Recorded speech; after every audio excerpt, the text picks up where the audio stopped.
ভালো যে বাসে, ভালোবাসার মানুষকে কিন্তু যদি নিজের কলিজাটাও যদি কেটে দেওয়া যায় তাও মনে হয় কি কম, তাই না?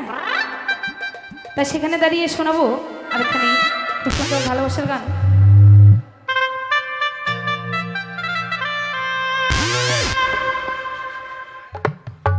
ওরে আদরে সোহাগে মনটা ভরে দেব রে,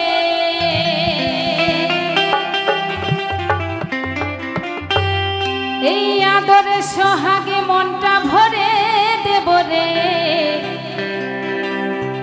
ওরে ভালোবাসো যদি আমারে, আমার অন্তরে কাটিয়ে দেব তোমারে। ওরে ভালোবাসো যদি আমারে।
বনবালা পাইয়া গেলা, মধুর মধুর কথা কইয়া